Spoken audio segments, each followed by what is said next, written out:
Glória a Deus, bom dia, queridos. Que a graça e a paz do Senhor seja com cada um de vocês que estão aqui conosco. Você que está nos assistindo através das redes sociais. Vamos ficar de pé, vamos orar ao nosso Deus para entregar a direção deste culto ao Senhor. Pai, estamos aqui mais uma vez com os nossos corações transbordando de alegria e gratidão ao Senhor. E nós queremos louvar, nós queremos engrandecer, nós queremos bendizer o Seu nome nesta manhã. Pedimos que o Teu Espírito Santo venha nos conduzir nessa adoração. E que todas as coisas, Senhor, que sejam ditas, que sejam realizadas aqui neste lugar, sejam para a honra, glória e louvor do único que é digno de receber toda a glória. Assim nós oramos em nome de Jesus. Amém. Como diz o salmista, alegrei-me quando me disseram, vamos à casa do Senhor. Alegres estamos de estar aqui mais uma vez, de ter recebido durante a semana os livramentos do Senhor, a bênção do Senhor. E nessa manhã eu quero convidar você, a igreja do Senhor, a declarar o seu amor por nosso Jesus. E você vai dizer que você é apaixonado pelo nosso Deus. Aleluia.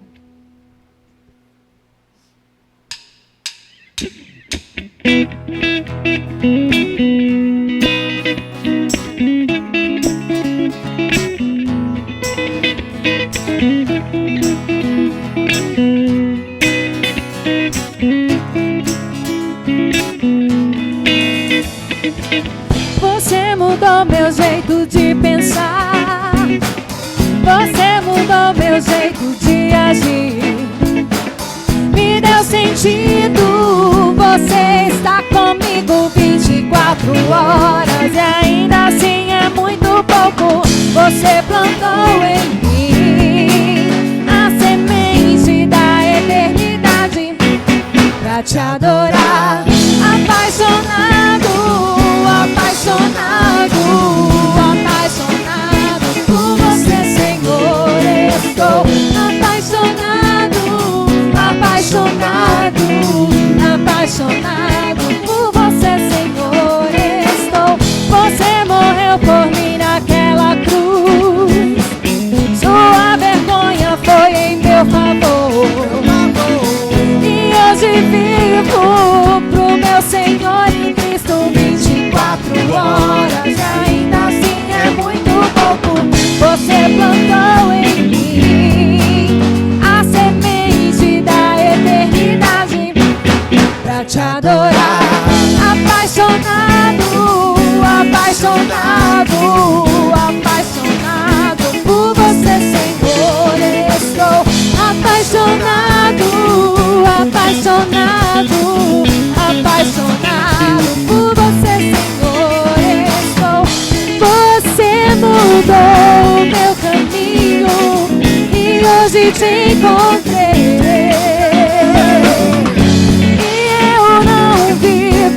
Sozinho mais 24 horas e ainda assim é muito pouco. Você plantou em mim a semente da eternidade pra te adorar. Apaixonado, apaixonado, apaixonado por você, Senhor. Estou apaixonado, apaixonado, apaixonado por você, Senhor. Estou.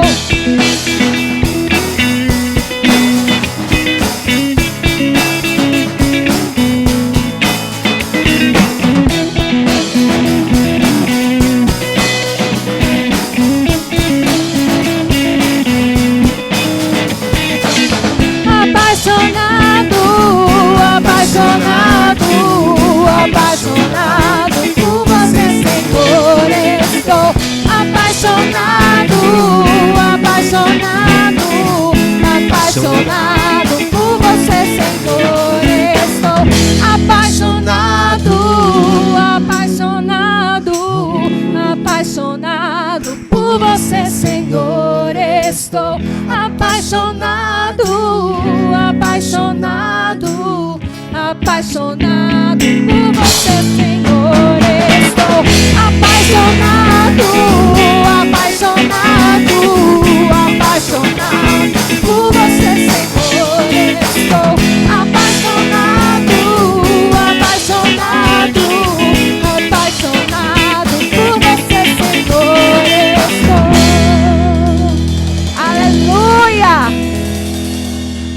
apaixonados por Jesus temos aqui nessa manhã.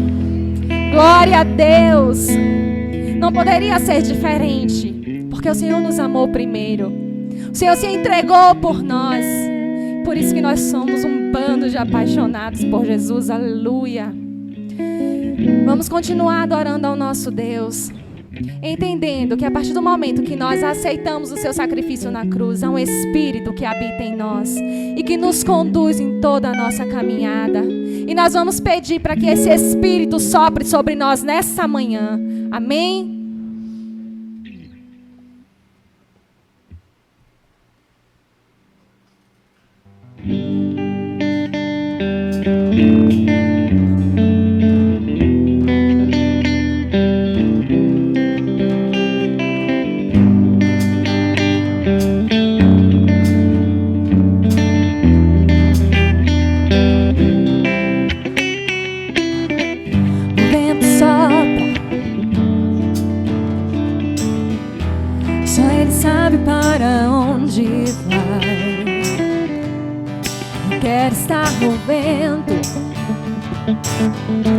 Ser conduzido pela tua vontade. O vento sopra, só Ele sabe para onde vai. Eu quero estar no vento, ser conduzido pela tua vontade.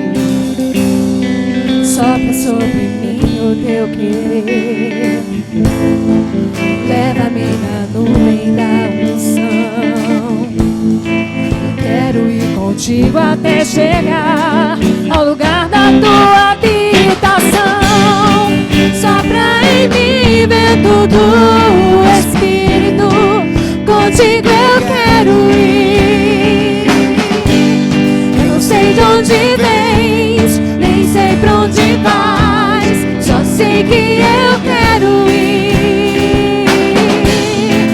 Vento do Espírito, sopra em mim. Peço o soprar do Espírito Santo pela sua vida.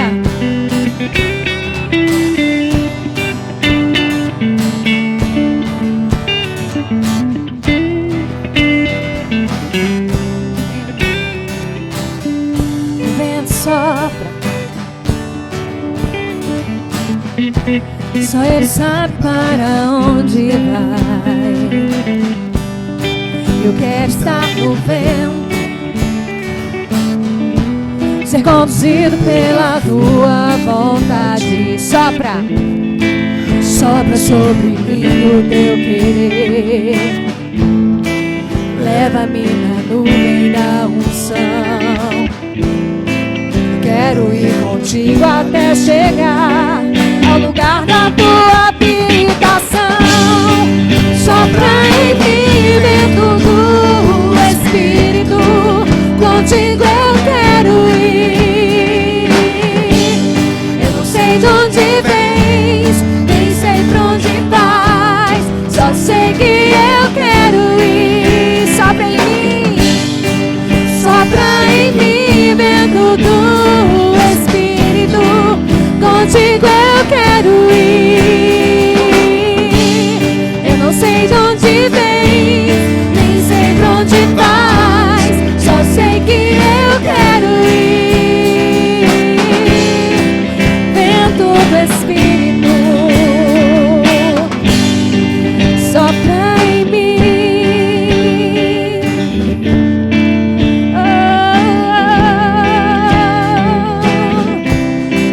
Sopra em mim.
Aleluia.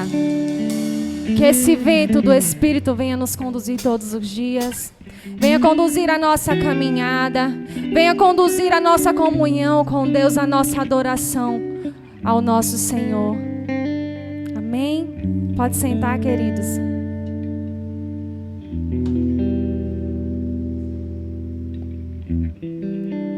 Vamos entregar ao Senhor nesse momento os nossos dízimos, as nossas ofertas. Eu convido os irmãos a abrirem suas Bíblias no livro de Lucas, no capítulo 19. Lucas 19.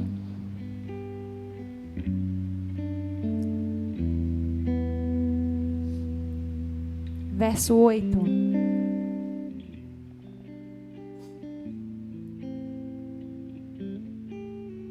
Está sendo reproduzido aqui, mas eu sempre peço para os irmãos abrirem suas Bíblias, porque cada Bíblia tem uma versão e nós temos intimidade com as nossas Bíblias.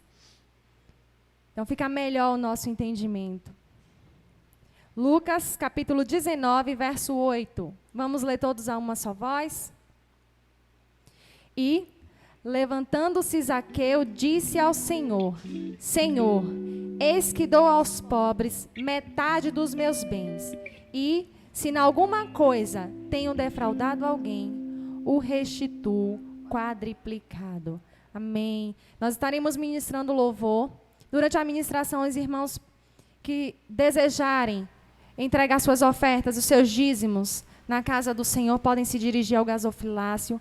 Mas aproveitem esse momento também, entendendo que a maior oferta que você pode entregar ao Senhor é a sua vida, o seu coração. Amém?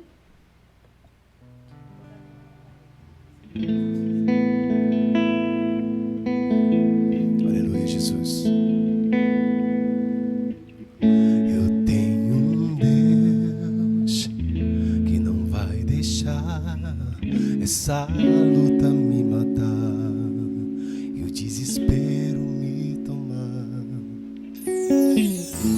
Por mais pressão que esteja a situação, o controle ainda está na palma de suas mãos. Eu tenho um Deus, eu tenho um Deus que não vai deixar essa luta me matar e o desespero me tomar. Por mais pressão que esteja a situação, o controle ainda está na palma de suas mãos. O choro dura uma noite, mas a alegria ela vem pela manhã. Eu creio, eu creio. Oh, aleluia, o choro dura uma noite. O choro dura uma noite, mas a alegria ela vem pela manhã. Eu creio, eu creio. Ainda que a figueira não floresça e não haja fruto na vide e o produto da oliveira me dá, todavia me alegrarei, todavia me alegrarei, todavia me alegrarei.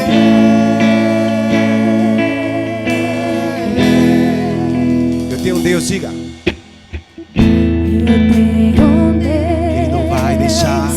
Que não vai deixar essa luta me matar e o desespero me tomar. Por mais pressão que esteja a situação, o controle ainda está na palma de suas mãos. O choro dura uma noite, mas a alegria ela vem pela manhã. Eu creio, eu creio. O choro dura uma noite, mas a alegria ela vem pela manhã. Eu creio.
de pé, irmãos. Vamos orar ao Senhor agradecendo por esse momento.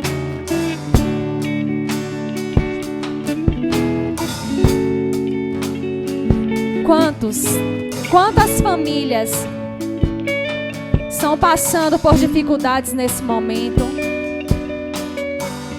Não tem o alimento sobre a mesa, não tem saúde para trabalhar, mas também não tem o Espírito Santo de Deus que lhe sustenta nesse momento.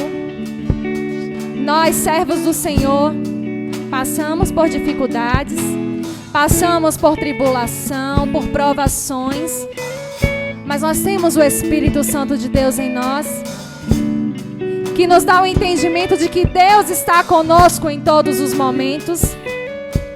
E é por isso que, por mais difícil que seja a situação, por mais pressão que estejamos passando, nós faremos como o profeta que disse: todavia me alegrarei no Senhor e exultarei no Deus da minha salvação. Não importa se eu vou passar por dificuldade, se eu vou passar por provação, eu vou me alegrar no meu Deus. Eu vou crer na provisão do Senhor. Eu vou crer no que diz a palavra. Fui moço, hoje sou velho, mas nunca vi um justo desamparado, nem a sua descendência mendigar o pão. E é por isso que, apesar das dificuldades, nós estamos aqui hoje na casa do Senhor para adorar ao Senhor, para glorificar ao nosso Deus, porque nós entendemos que Ele é o nosso Deus, é a nossa justiça, é o nosso provedor, é aquele que luta as nossas batalhas, é aquele que cuida de cada detalhe das nossas vidas, é aquele que se importa com cada uma das nossas necessidades. Feche os seus olhos, vamos orar ao Senhor. Pai, nessa manhã nós queremos agradecer ao Senhor. Nós queremos agradecer ao Senhor porque sabemos que o Senhor cuida de nós e dos nossos. Porque sabemos que o Senhor zela pela sua palavra, que o Senhor cumpre aquilo que está determinado na tua palavra. Nós acabamos de dizer que, por mais pressão que esteja a situação, o controle ainda está na palma das suas mãos, porque todas as coisas pertencem a ti. E tudo que nós vivemos, Senhor, é porque o Senhor permite, para que nós possamos aprender a confiar ao Senhor, para que nós possamos aprender a depositar a nossa esperança no único que é digno. Pai, nós queremos abençoar os nossos irmãos que nesta manhã puderam contribuir, e queremos abençoar de igual sorte, Senhor, aqueles que não puderam, porque somente o Senhor conhece, meu Pai, o coração dos teus filhos. Somente o Senhor conhece a real necessidade de cada um deles.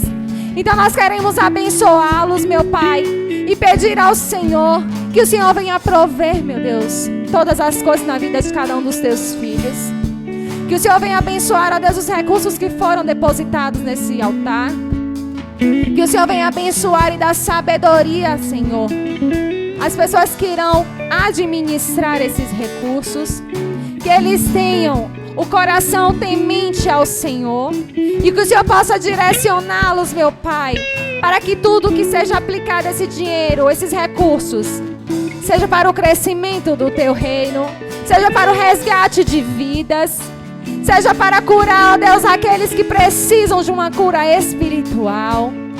Pai, que o Senhor possa fazer, meu Deus, através desta igreja, o teu reino frutificar. É assim que nós choramos em nome de Jesus. Amém. Glória a Deus.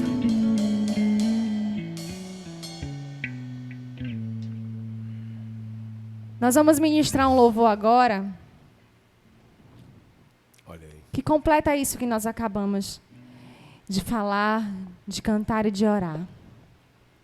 Nós vamos dizer: Se o sol se pôr e a noite chegar, tu és quem me guia. Se a tempestade me alcançar, tu és o meu abrigo. Porque independente da circunstância, o Senhor me faz andar sobre as águas. Aleluia.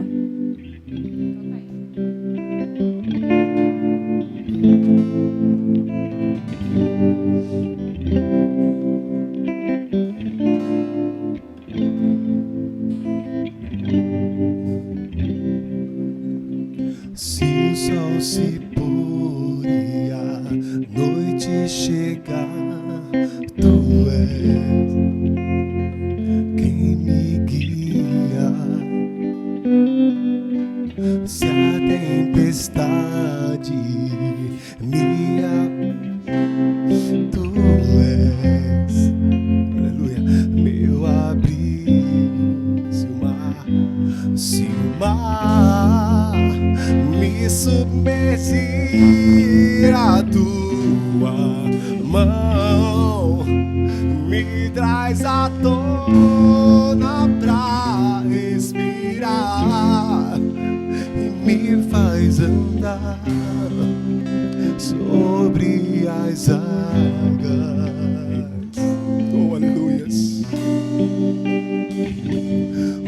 Tu és o Deus da minha salvação. És o meu dono, minha paixão, minha canção e o meu louvor.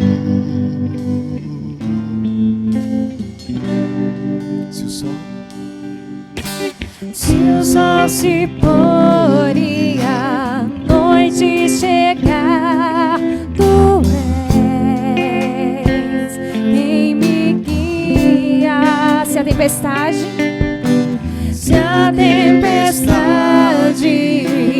me alcançar, tu és meu abrigo. Se o mar me submergir, a tua mão me traz à tona pra respirar e me faz andar sobre as águas.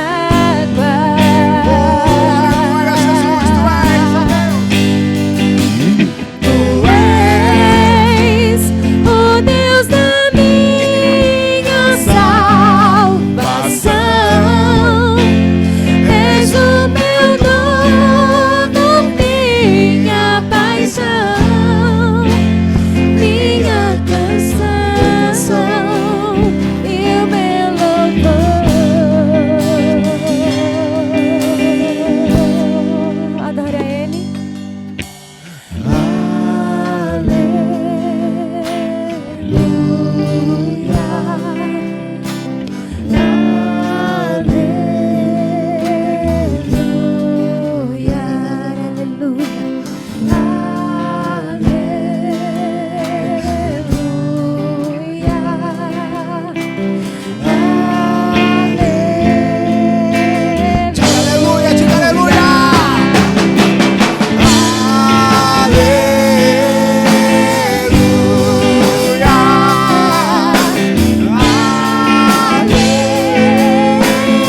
forte aleluia ao nosso Deus.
Senhor, nós queremos te pedir nessa manhã que o Senhor venha nos incendiar com o teu Espírito Santo. Derrama sobre nós a tua graça, da tua unção, porque nós estamos aqui para receber unção dobrada do teu Espírito Santo. Aleluia.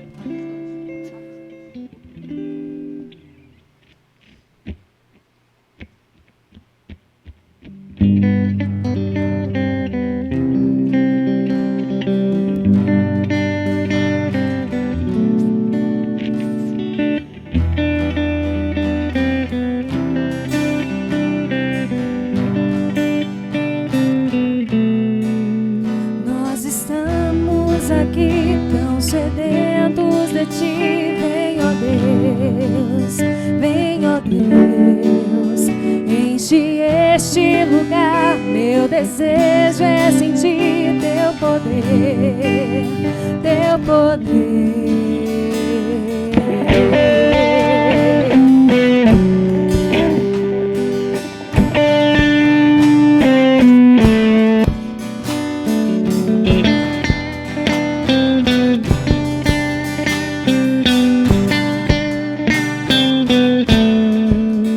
Nós estamos aqui tão sedentos de ti, vem ó Deus, vem ó Deus, enche este lugar, meu desejo é sentir teu poder, teu poder, então vem me incendiar, meu coração é teu altar, quero ouvir o som do céu, tua glória contemplar, então vem me incendiar, meu coração é o teu altar, quero ouvir o som do céu, tua glória contemplar.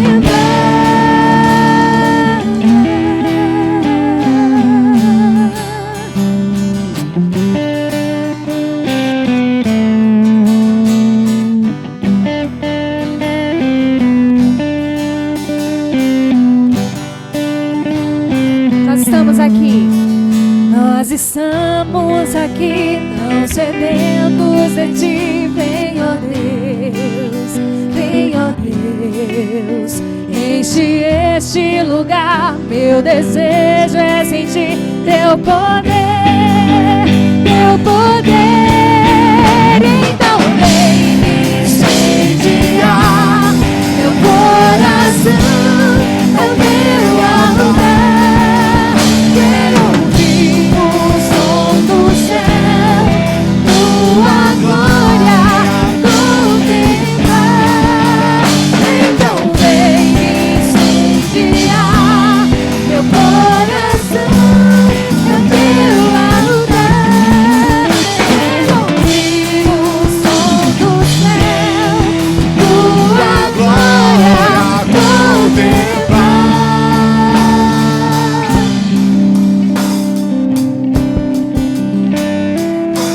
A ti, Senhor, toda honra, toda glória, todo louvor.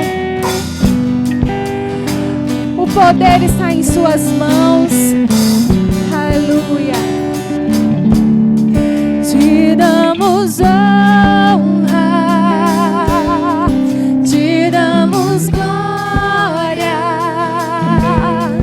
Teu é o poder para sempre. Amém. Te damos honra, te damos honra,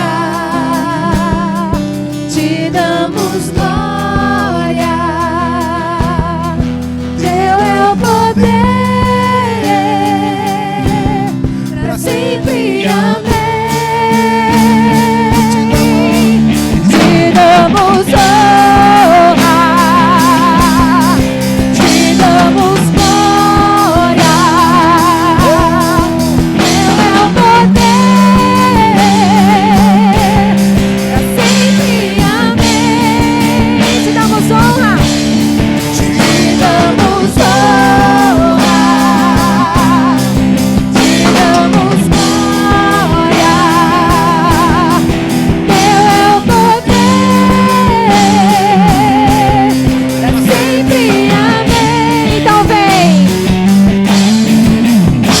Então vem incendiar meu coração no teu altar.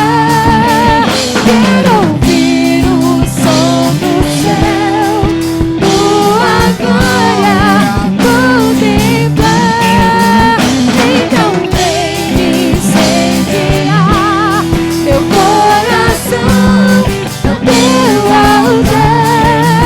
Quero ouvir o som do céu, tua glória contemplar.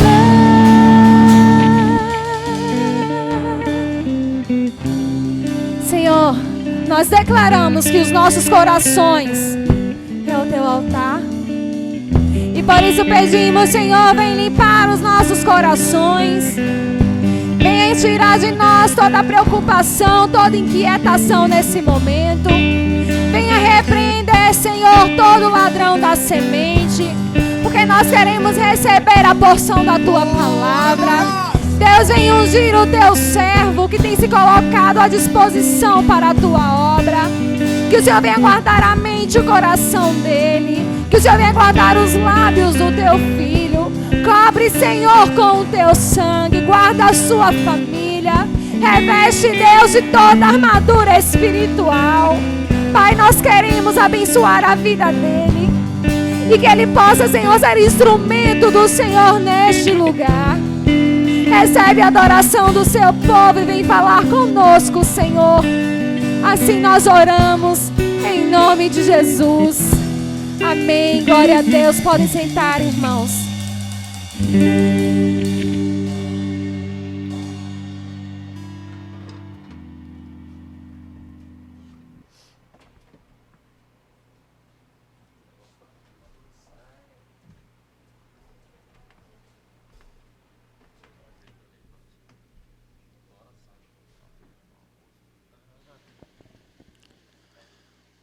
Bom dia, amados.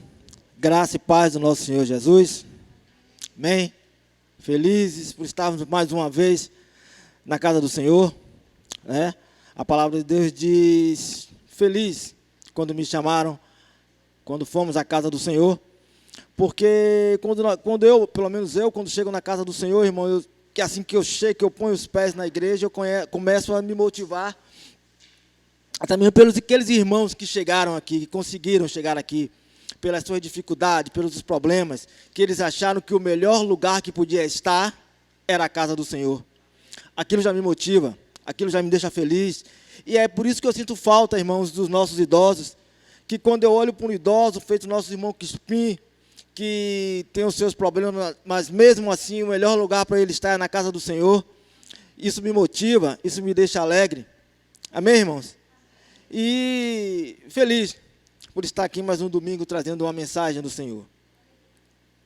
Queridos, a gente, quando Deus coloca um tema no nosso coração, a gente às vezes não adianta nem querer fugir, porque não consegue. Você só consegue subsídio, só consegue argumento quando você vai sendo trilhado pelo Senhor.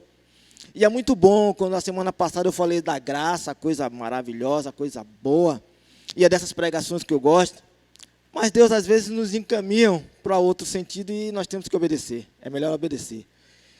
Então hoje nós vamos falar um pouco sobre o panorama político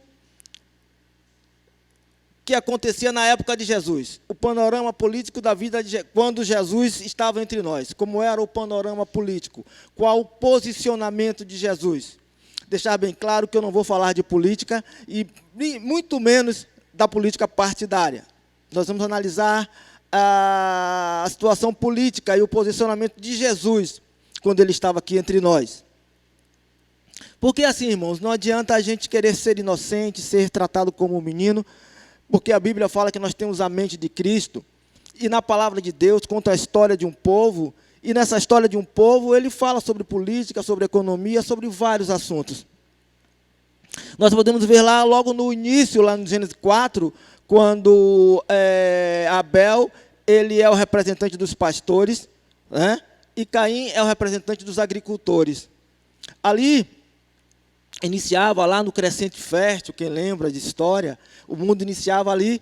Então o homem ele deixava de viver da caça e da coleta e ele começava a criar pequenos animais e começava a plantar para a sua subsistência. Então passou ali a haver pastores e agricultores. Então a partir dessa classe, ao longo dessa classe, foram havendo grupamento de pessoas, foi tendo uma vida social, foi havendo disputa por melhores terrenos e melhores lugares para o seu gado, ou o seu rebanho, ou para que houvesse o plantio. Então ali nós estamos vendo política. Quando a gente vê ali os pastores de Abraão e os pastores de Ló se degladiando para trazer o melhor para o seu rebanho, ali também nós estamos vendo política. Quando vamos mais à frente, quando vemos o rei Salomão, ele apertar o povo, cobrando impostos muito alto, e a esperança é quando o seu filho assume, Roboão, e eles pensam que Roboão vai mudar aquela situação, ele prefere seguir uma corrente política, que eram os jovens, do que seguir a outra corrente política, que eram os anciões. E aí dá-se a divisão do reino. Então nós estamos vendo que a Bíblia ela fala de política e a Bíblia ela acompanha a história da humanidade. Ela não é uma história que caiu de paraquedas. Mas, queridos, na plenitude do tempo, quando Jesus veio habitar entre nós, Jesus ele não veio criar mais um partido político, Jesus não veio criar mais uma religião, Jesus veio nos mostrar o caminho, né? E se minha pregação tivesse um título, ele seria esse: Jesus, esse é o caminho. Amém? Vamos abrir as nossas Bíblias aí nos Evangelhos de Mateus. Evangelho de Mateus, capítulo 22. Capítulo 22, vamos ler Mateus 22, do versículo 21 e 22. Mateus 22, versículo 21 e 22. Amém? Misericórdia? Eu espero. Hoje a gente sai daqui 2h da tarde. Aleluia. Diz assim: Disseram-lhes, Jesus disse a eles, né? Dê a César, então, e lhe disse, dai, pois, a César o que é de César, e a Deus o que é de Deus. E eles, ouvindo isso, maravilharam-se e, deixando, retiraram. Permita orar, irmãos. Santo, Santo, Deus Pai Todo-Poderoso, a ti toda a honra, toda a glória, todo o louvor, toda a exaltação. Pai, em nome de Jesus, o Senhor tem falado aos nossos corações e continua falando aos nossos corações. Peço que neste momento, o Senhor não olhe em mim as minhas falhas, o meu pecado, que o Senhor olhe em mim, Senhor, o sangue de Jesus vertido na cruz, que o Senhor use os meus lábios e minha mente como o melhor te prouver, para que eu não fale nada que venha de mim, do meu querer, mas que eu fale aquilo que o Senhor colocou no meu coração, para que possamos edificar a tua igreja. Pedimos que em nome de Jesus esteja repreendido, tanto aqui como em casa, todo tipo de distração, todo tipo de intenção que venha tirar a atenção do que for dito, do que o Senhor deseja falar. Essa é a nossa oração em nome de Jesus. Amém. Bom, irmãos, como eu tinha dito a vocês, né? quem lê esse versículo, esse capítulo todo, ou quem ler o Novo Testamento pela primeira vez, vocês vão ver algumas palavras que não existiam no Antigo Testamento, né? Como herodianos, fariseus, saduceus, zelotes. São palavras que a gente não vê no Antigo Testamento, e quando a gente lê no Novo Testamento, ela aparece. E muitas vezes a gente pode, né, não entender de onde veio, lógico que a gente vai ter esse entendimento, mas a gente vê, né? E essas palavras, isso significa os partidos políticos e religiosos da época. Porque na época não havia distinção entre política e religião. Então começam a surgir os partidos políticos. Eles começam a surgir lá no tempo do período intertestamentário. É ali no período onde Deus para de falar com o povo de Israel. Então ali a partir do período da revolta dos Macabeus, começam a surgir os partidos políticos. Então, caminhando mais um pouco ali no tempo do rei Herodes, quando ele morre, os seus filhos assumem. Então, Herodes Antípades, ele vai tomar conta ali da Galileia. Arquelau é um dos seus filhos, vai tomar conta ali da Judéia e Samaria. Mas ele queria tantos problemas que que o Império Romano, que era quem era a grande potência da época, tira e coloca ali um governo comandado por Pôncio Pilatos. Então, a política ali já existia. Existiam os dominantes e os opositores. Os dominantes eram os herodianos, que eles ganhavam altos salários, eles eram a favor da cultura grego-romana impetrar ali no meio da cultura judaica, eles eram a favor de Herodes. Havia os saduceus, que eram formados por uma aristocracia judaica, formado principalmente pelos sacerdotes, que tinham dinheiros, que eram abastados. Esses eram os dominantes.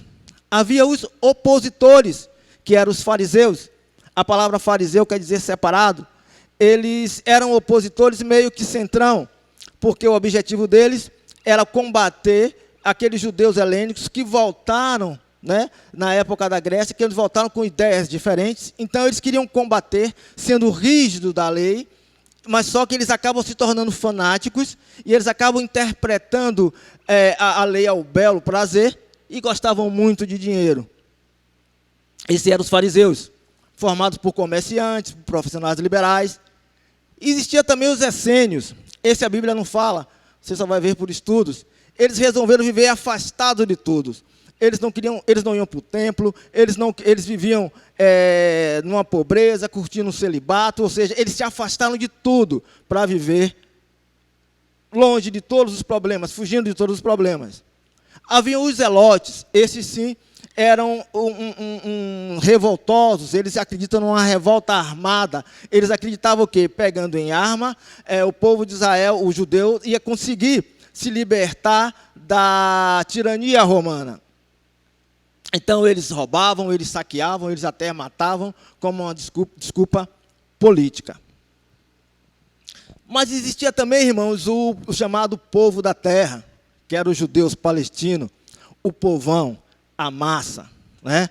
Esses não faziam parte de nenhum desses partidos políticos, mas eles eram esquecidos também. Ninguém ligava para o povo, ninguém tinha a intenção de ensinar nem a lei, nem a Torá, nada. Eles eram completamente esquecidos. Muitos deles não tinham nem onde morar. É por isso que aí fala aquela parte quando fala que Jesus é a rocha, porque muitos deles não tinham onde morar. Havia muitas montanhas e eram tiradas algumas partes daquela montanha para construir as casas e ficavam tipo umas cavernas. Então, quem não tinha onde morar, morava naquele local. Por isso que Jesus se diz ser a rocha. Jesus é o lugar daqueles esquecidos, daqueles humilhados, daqueles que não injustiçados. A rocha é Jesus. Percebe? Então, esse era o povo da terra. E era a esse povo que Jesus se voltou. Foi a esse povo que Jesus voltou a ensinar, começou a pregar, começou a efetuar sinais e milagres. A palavra de Deus vai dizer que quando Jesus olhava para essa multidão, ele sentia compaixão. Ele sentia compaixão porque ele fazia a relação de que aquela multidão parecia um bando de ovelhas desrasgado que não tinha pastor. Vamos ver isso na palavra de Deus? Vamos abrir aí, amados, Mateus 9, aí pertinho. Mateus 9, 35 e 36.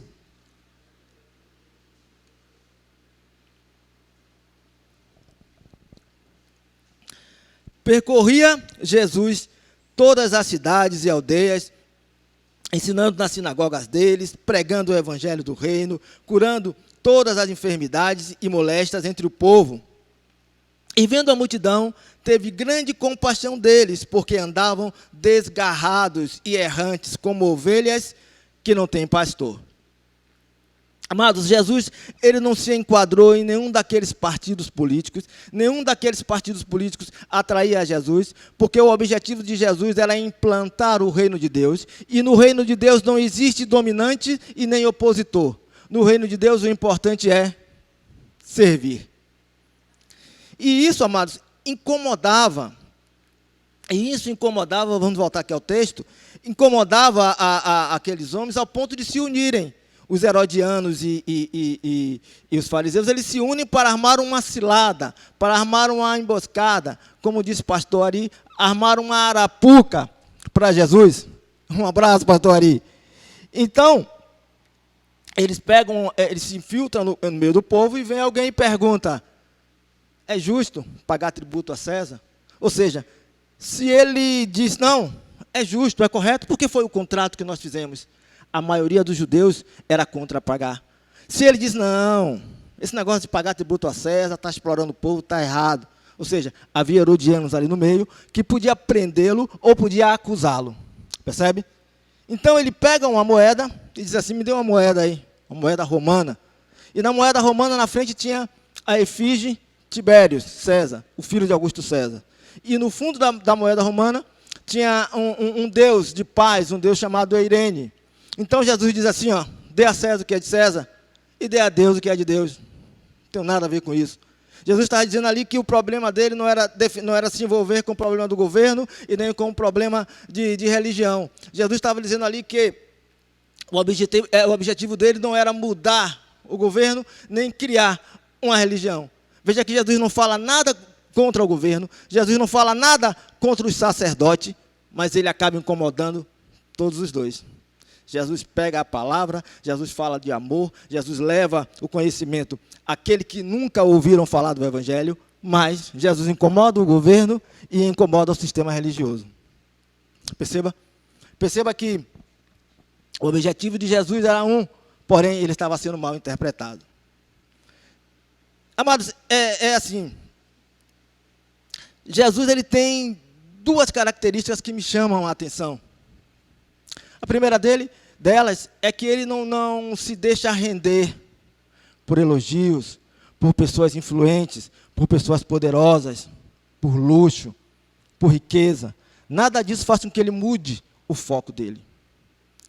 Então perceba que ele começa a pregar para os pobres, ele começa a pregar para aqueles também que queriam ouvir, mesmo não sendo pobre, que ele não fazia distinção.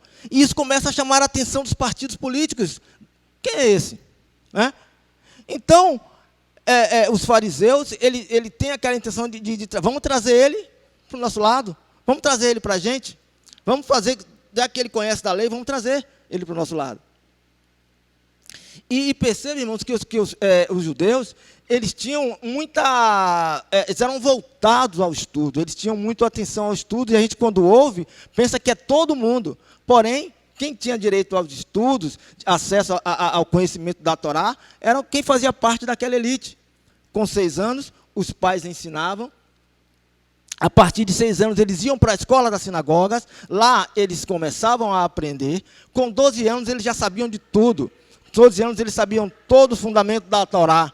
E aí a gente pensa que são todos, mas só aqueles que eram da elite. Então, a partir de 12 anos, aquele que se destacava mais, aquele que tinha mais fluência, era percebido por um daqueles rabinos, que a partir dali eles iam ser discípulos de um rabino daquele. E aquele rabino ia criar ele para ele ser um futuro rabino, para ele ser um mestre da lei. Porque foi assim com o apóstolo Paulo. O apóstolo Paulo ele estuda aos pés de Gamaliel, né, para ser um rabino, ser uma autoridade. Porém, quando o apóstolo Paulo conhece Jesus, todo o ensinamento, tudo que ele tinha, toda a visão que ele tinha, cai por água abaixo. A intenção dele, o objetivo dele agora é servir a Jesus. Então você veja que havia todo um estudo que a maioria do povo não tinha conhecimento. Por isso, quando eles veem Jesus com 12 anos, que não fazia parte daquela elite, pregando, vocês se lembram? Eles ficam abismados. Quem é esse menino? Né? Então, quando Jesus começa a pregar ao pobre, pregar àqueles que nunca ouviram, começa a chamar a atenção dos partidos políticos, e eles vão até ele. Vamos ver lá em João 3, aqui em João capítulo 3, João capítulo 3, vai falar de Nicodemos.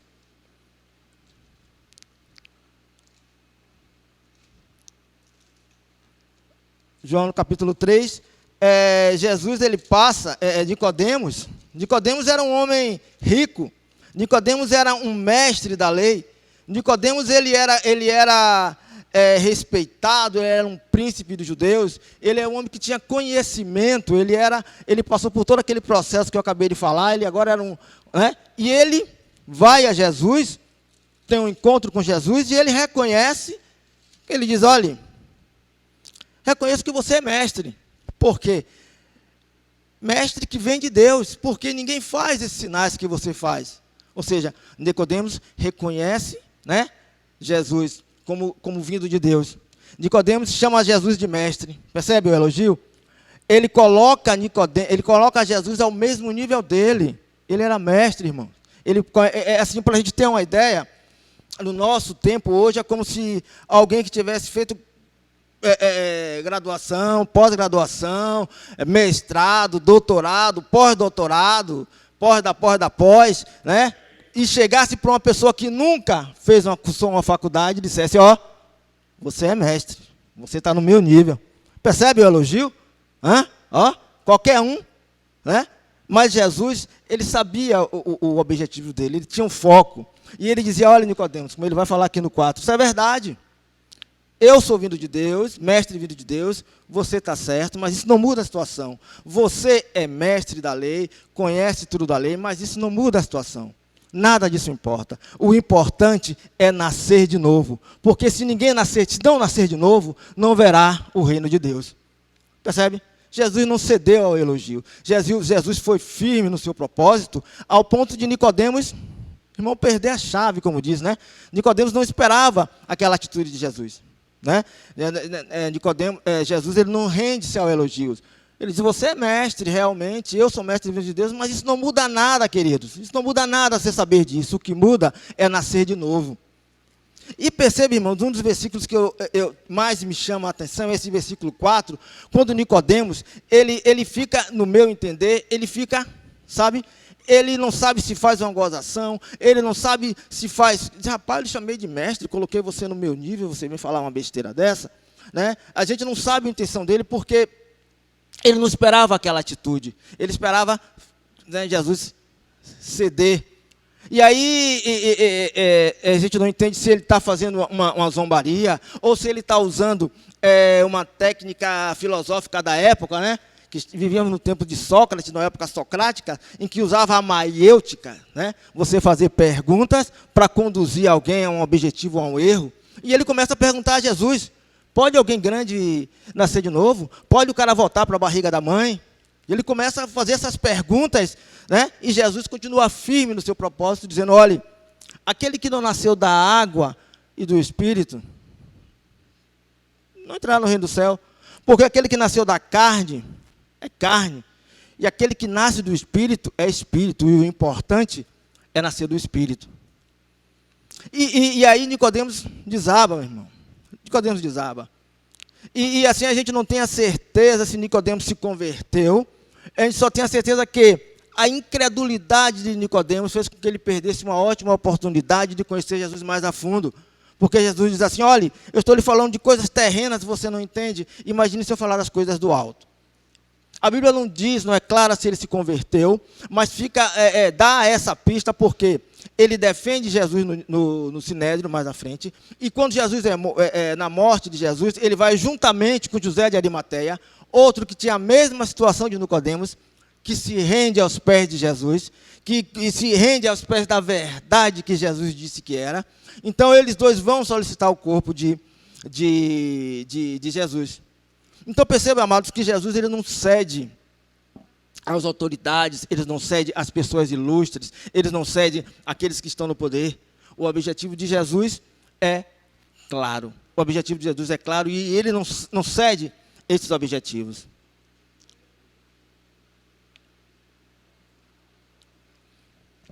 Outra característica que eu vejo de Jesus é que ele não se importava ou ele não se decepcionava com quem via ele de uma maneira errada, com quem via ele aquilo que ele não era, aquilo que ele não falava. Ele não se importava. Judas era um zelote. Judas era um zelote. Então ele andava com Jesus. Ele pode ter se decepcionado porque ele pode ter a princípio acreditado que Jesus iria fazer parte de uma revolta armada, de uma revolução armada, e ele pode ser decepcionado com isso. Claro que o destino dizia que ele iria o trair, teria que ter alguém, mas Judas, ele se decepciona com Jesus, porque ele achava que Jesus ia ser um daqueles que ia levantar o povo contra o governo. João Batista é outro que se decepciona com Jesus.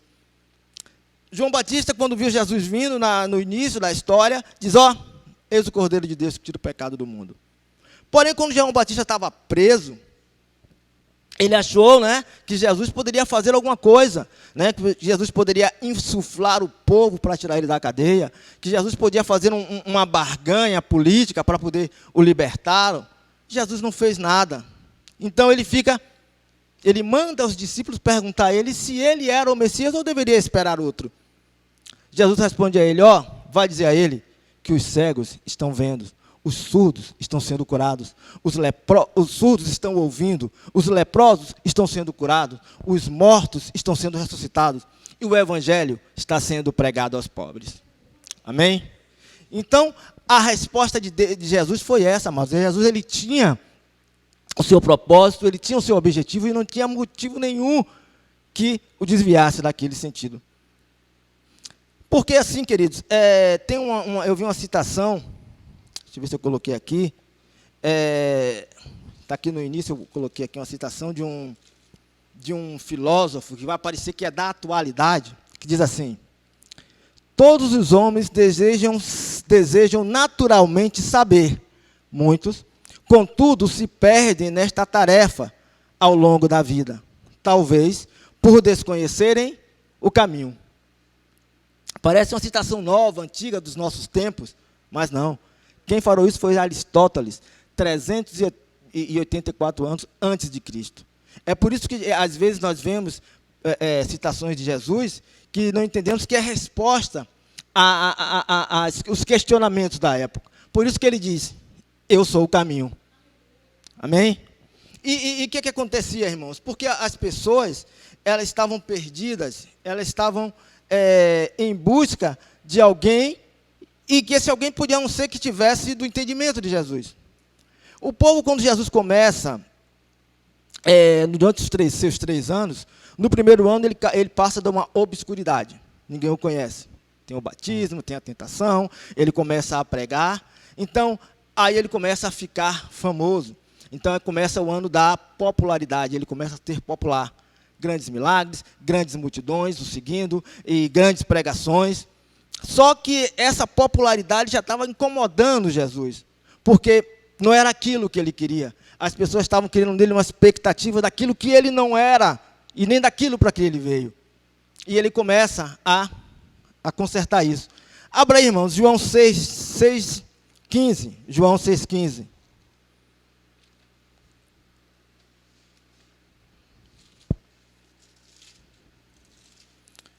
Evangelho de João, capítulo 6,15.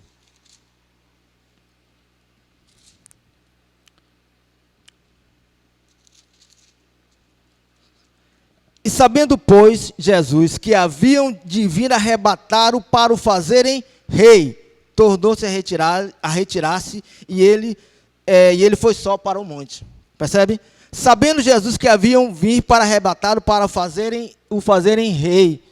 Havia uma parte de Israel que queria que Jesus fosse o rei. Havia uma parte de Israel que achava que Jesus era aquele rei que veio ao estilo de Davi, para resolver os problemas terrenos, para resolver os problemas pessoais. E havia uma outra parte, irmãos, a gente vai ver aqui em João 6, aí mesmo 26, que havia uma parte que começou a andar com Jesus, começou a seguir Jesus, porque só queriam saber dos milagres, estavam preocupados com os milagres, em resolver os seus problemas terrenos, em resolver suas dificuldades, então começaram a andar com Jesus. Então esses dois tipos de pessoas começaram a andar com Jesus e isso estava incomodando ele, porque esse não era o propósito dele. Veja aqui, ó. Jesus respondendo disse-lhes, na verdade vos digo, que me buscam, não pelos sinais que viste, mas porque comeste do pão e vos saciastes. Jesus tinha feito a multiplicação do pão, Jesus tinha matado a fome das pessoas, Jesus estava fazendo milagres, estava operando cura, então começavam a seguir Jesus, mas nenhum deles queriam transformação, nenhum deles queriam seguir e entender que o propósito da vida de Jesus. Então ele começa a apertar, ele começa a dizer, ó, eu sou o pão que desceu do céu, eu que sou o pão. Né? E eles começam a retrucar, porque você quer que eu lhe siga? Nós temos Moisés. Aí ele diz, Moisés orou e o maná desceu, caiu do céu. Mas eu sou o pão do céu e vim para dar vida e vida em abundância. Então Jesus começa a apertar, irmãos, porque estão levando ele para algo que ele não quer. Então Jesus tinha 70 discípulos, começa a diminuir para 12. Né? Aqueles que achavam que ele era rei, que ele não queria ser o rei, já começam a se afastar. Então, a partir daí, Jesus começa no seu 3º ano, provar de uma rejeição. E quando as pessoas começam a se afastar dele, porque ele não atende o propósito das pessoas. Percebe? Amados, Jesus é o caminho. Jesus é o caminho. A palavra caminho, no hebraico, ela tem um sentido um pouco mais profundo. Ela quer dizer molde, né? A gente, quando vai fazer algo, tem um molde e vai seguindo, os outros seguem o exemplo do molde. Tem o padrão. Então Jesus está dizendo assim, eu sou o caminho, ou seja, eu sou o padrão de comportamentos que vocês devem ter se quiserem me seguir. E é isso que ele fala para os discípulos. Percebe? Então, amados, esse é o ponto de vista de Jesus em relação à política. Queridos, eu espero que nunca mais nós vejamos o que nós vimos na eleição passada. Eu não sei se Deus coloca isso no nosso coração para que a gente fique atento, para que não se repita aquilo que nós vimos nas eleições passadas. Né? Jesus, amados, ele não cedeu. Ele não cedeu às pressões dos poderosos, dos intelectuais. Jesus não cresceu o olho pela riqueza, pelo luxo. Muitos que Deus tem um plano, tem um ministério lindo na vida, mas deixam se convencer por essas coisas. Mas Jesus não se convenceu por essas coisas, não conseguiram convencer Jesus. Nem os poderosos, nem o luxo, nem a riqueza, nada disso fez com que Jesus saísse do seu foco. Nem os povos da terra, tendo suas necessidades, tendo suas injustiças, nada disso fez com que ele mudasse o foco. Nem aqueles que pensavam que Jesus vinha resolver os problemas terrenos, que pensavam que Jesus devia ser aquele herói de capa e espada, nada disso mudou o propósito de Jesus, irmãos. Jesus não é de esquerda, não é de direita, até porque esse é um anacronismo. Anacronismo, para ser bem simples, é você colocar um celular na mão de um rei da Idade Média. Não existia celular. Você não pode falar de uma ideologia, de algo que não existe. Então, Jesus não era de esquerda, não era de direita. Não permitam que ninguém venha lhe confundir. Quem quer que seja, venha confundir a vocês qual era o propósito e qual era o objetivo de Jesus. Porque ele deixa bem claro na sua palavra. Amém?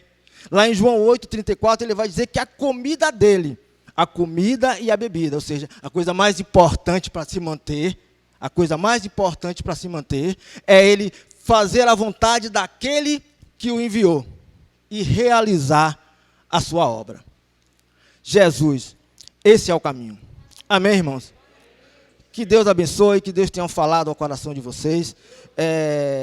Muito obrigado pela oportunidade. Eu espero que Deus tenha falado ao coração dos irmãos. Às vezes a gente é incumbido dessas missões, mas Deus está no controle de todas as coisas. Amém? Muito obrigado, que Deus abençoe. Até a próxima oportunidade. Em nome de Jesus.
Vamos ficar de pé, irmãos? Vamos adorar o Senhor?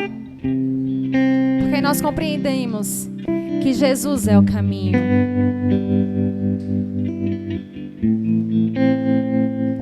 Estás aqui, movendo entre nós. Te adorarei, te adorarei. Estás aqui, mudando destinos. Te adorarei, te adorarei. Estás aqui, operando milagres. Te adorarei,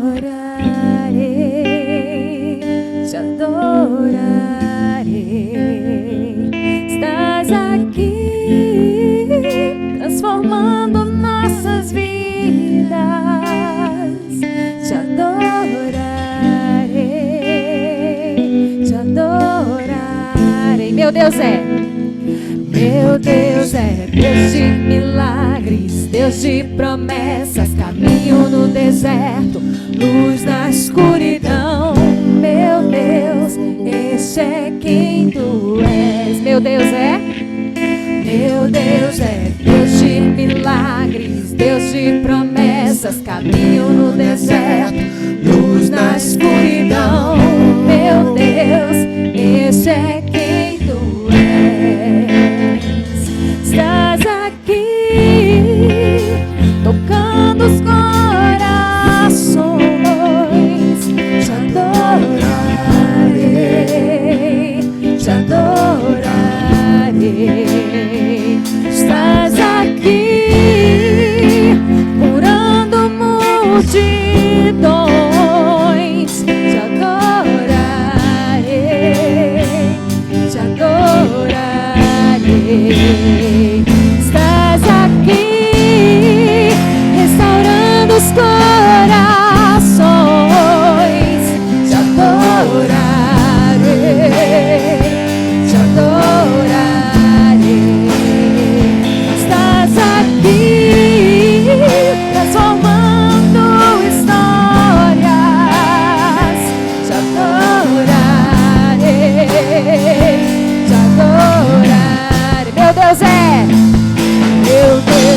Deus de milagres, Deus de promessas, caminho no deserto, luz na escuridão. Meu Deus, esse é quem tu és. O meu Deus é Deus de milagres, Deus de promessas, caminho no deserto, luz na escuridão. Meu Deus, esse é quem tu és. Enxuga as lágrimas, restaura os corações. Tu és a resposta, Jesus. Enxuga as lágrimas, restaura os corações. Tu és a resposta, Jesus.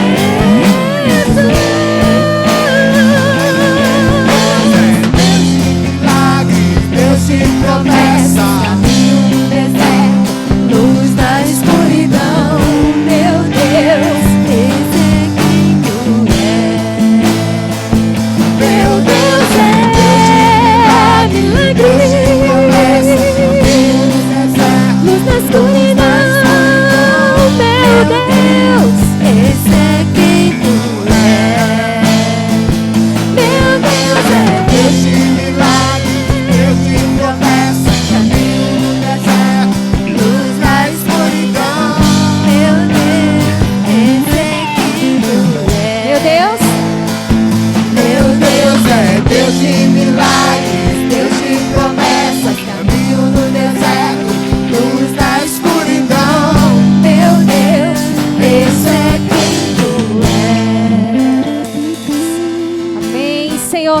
queremos agradecer ao Senhor por este culto, pela palavra aqui ministrada, Senhor, que penetrou nos nossos corações. Que o Senhor possa abençoar cada um dos teus filhos que estão aqui, cada um dos teus filhos que estão acompanhando através das redes sociais. Que o Senhor possa, meu Pai, conduzir o nosso dia diante da tua presença. E que a tua bênção, a tua paz esteja em cada lar aqui representado. Assim nós oramos em nome de Jesus. Deus abençoe vocês, irmãos. Hoje às 18 horas nós teremos culto presencial e que também será transmitido através das redes sociais. Convido e espero cada um dos irmãos.